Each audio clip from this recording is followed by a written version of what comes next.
ಸ್ವಾಮಿ ವಿವೇಕಾನಂದ ಈ ಹೆಸರು ಕೇಳಿದ ತಕ್ಷಣ ನಮ್ಮ ಕಣ್ಮುಂದೆ ಬರೋದು ಒಂದು ಸಿಂಹದಂತಹ ವ್ಯಕ್ತಿತ್ವ, ಅದಮ್ಯ ಚೈತನ್ಯ, ಅಸಾಧಾರಣ ಶಕ್ತಿ. ಆದರೆ ಜಗತ್ತಿಗೆ ಹೀಗೆ ಕಂಡ ಈ ಮಹಾಂಚೇತನ ತಮ್ಮ ಜೀವನದ ಕೊನೆಯ ದಿನಗಳಲ್ಲಿ ಯಾರೂ ಊಹಿಸೋಕ್ಕೂ ಆಗದಂತಹ ದೈಹಿಕ ಯಾತನೆಯನ್ನು ಅನುಭವಿಸ್ತಿದ್ರು. ಅವರ ಶಕ್ತಿ ಮತ್ತು ಅವರ ಖಾಸಗಿ ಸಂಕಟದ ನಡುವಿನ ವ್ಯತ್ಯಾಸ ಇದೆಯಲ್ಲ, ಅದರ ಬಗ್ಗೆನೇ ನಾವಿವತ್ತು ಮಾತಾಡೋಕೆ ಹೊರಟಿರೋದು. ಹಾಗಾದರೆ ಇಡೀ ಜಗತ್ತಿಗೆ ಸ್ಫೂರ್ತಿಯಾಗಿದ್ದ ಈ ವ್ಯಕ್ತಿ ತಮ್ಮೊಳಗೆ ಎಂಥ ನೋವನ್ನ ಬಚ್ಚಿಟ್ಟಿದ್ರೋ? ಬನ್ನಿ, ಈ ರಹಸ್ಯದ ಹಿಂದಿನ ಸತ್ಯವನ್ನ ಒಟ್ಟಿಗೆ ನೋಡೋಣ.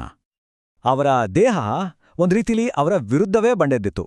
ಮಧುಮೇಹ ಅಂದ್ರೆ ಡಯಾಬಿಟಿಸ್, ಲಿವರ್ ಮತ್ತು ಕಿಡ್ನಿ ಸಮಸ್ಯೆಗಳು, ಅಸ್ತಮ, ರಾತ್ರಿಗಟ್ಲೆ ನಿದ್ದೆನೇ ಬರದಂತಹ ಇನ್ಸೋಮ್ನಿಯಾ, ಇಡೀ ದೇಹವನ್ನೇ ಹಿಂಡಿ ಹಿಪ್ಪೆ ಮಾಡೋ ನರಗಳ ನೋವು. ಅಷ್ಟೇ ಅಲ್ಲ, ಹೊಟ್ಟೆಯಲ್ಲಿ ನೀರು ತುಂಬಿಕೊಂಡು ಬಲಗಣ್ಣಿನ ದೃಷ್ಟಿ ಕೂಡ ಮಂದವಾಗಿತ್ತು. ಒಂದಲ್ಲ ಎರಡಲ್ಲ, ಇಷ್ಟೆಲ್ಲ ಕಾಯಿಲೆಗಳು ಒಂದೇ ಸಾರಿ ಅವರನ್ನ ಸುತ್ತುಕೊಂಡಿದ್ವು. ಸರಿ, ಅವರ ಈ ಗುಪ್ತ ನೋವಿನ ಆಳ ಎಷ್ಟಿತ್ತು ಅಂತ ನೋಡೋಣ ಬನ್ನಿ. ಅವರ ಪರಿಸ್ಥಿತಿ ಎಷ್ಟ್ರ ಮಟ್ಟಿಗೆ ಹದಗೆಟ್ಟಿತ್ತು ಅಂದ್ರೆ, ಯಾರಾದ್ರೂ ಅವರನ್ನ ಮೆಲ್ಲಗೆ ಮುಟ್ಟಿದ್ರೂ ಸಾಕು, ಇಡೀ ದೇಹಕ್ಕೆ ಕರೆಂಟ್ ಶಾಕ್ ಹೊಡೆದಾಗೆ ಅಸಹನೀಯ ನೋವಾಗ್ತಿತ್ತಂತೆ. ಒಮ್ಮೆ ಯೋಚನೆ ಮಾಡಿ, ಅವರ ಪ್ರತಿದಿನವೂ ಈ ಯಾತನೆಯಲ್ಲೇ ಕಳೆದಿರಬೇಕು.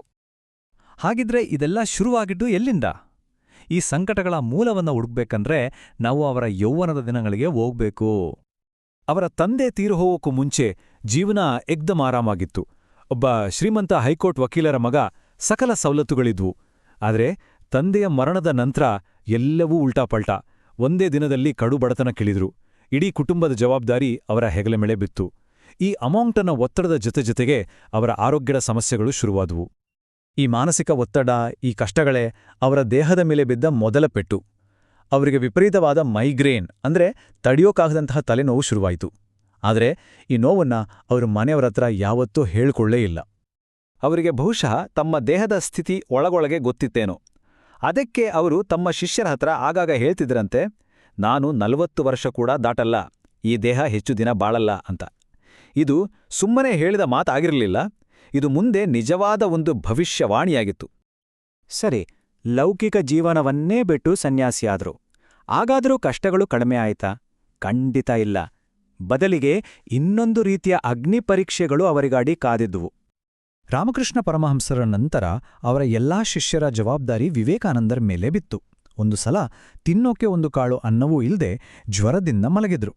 ಅದೇ ಸಮಯಕ್ಕೆ ಮಗನನ್ನ ನೋಡೋಕೆ ಬಂದ ಸ್ವಂತ ತಾಯಿಯನ್ನ ಆಶ್ರಮದ ನಿಯಮ ಮುರಿಯೋಕ್ಕಾಗಲ್ಲ ಅಂತ ಭಾರವಾದ ಹೃದಯದಿಂದ ವಾಪಸ್ ಕಳಿಸಿದ್ರು. ಇದರ ಜೊತೆಗೆ ತೀವ್ರವಾದ ಭೇದಿ, ಟೈಫಾಯ್ಡ್ನಂತಹ ಕಾಯಿಲೆಗಳು ಅವರನ್ನ ಬಿಡದೇ ಕಾಡ್ತಿದ್ವು. ಹಾಗಾದ್ರೆ ಅವರ ಆರೋಗ್ಯ ಯಾಕಿಷ್ಟು ಬೇಗ ಹಾಳಾಯಿತು? ಅವರು ತಮ್ಮ ಗುರಿಗೋಸ್ಕರ, ತಮ್ಮ ಧ್ಯೇಯಕ್ಕೋಸ್ಕರ ಕೊಟ್ಟ ಬೆಲೆ ಎಂಥದ್ದು? ಬನ್ನಿ ನೋಡೋಣ. ಅವರ ಆರೋಗ್ಯ ಕೆಡೋಕೆ ಮುಖ್ಯವಾಗಿ 4 ಕಾರಣಗಳಿದ್ವು. 1. ತಮ್ಮ ಸಂದೇಶವನ್ನ ಜಗತ್ತಿಗೆ ತಲುಪಿಸೋಕೆ ಮಾಡಿದ ನಿರಂತರ ಪ್ರಯಾಣ. 2. ಊಟ ತಿಂಡಿ, ಆರೋಗ್ಯದ ಬಗ್ಗೆ ತೋರಿದ ಸಂಪೂರ್ಣ ನಿರ್ಲಕ್ಷ್ಯ. 3. ತೀವ್ರವಾದ ನಿದ್ರಾಹೀನತೆ.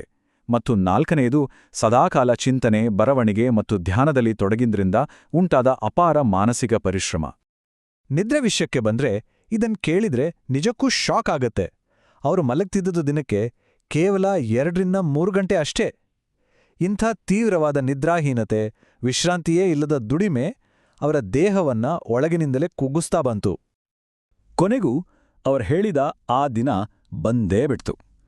ಆ ಭವಿಷ್ಯವಾಣಿ ನಿಜವಾಗುವ ಸಮಯ ಹತ್ರವಾಯ್ತು. ಅದು ಜುಲೈ 4, 1902.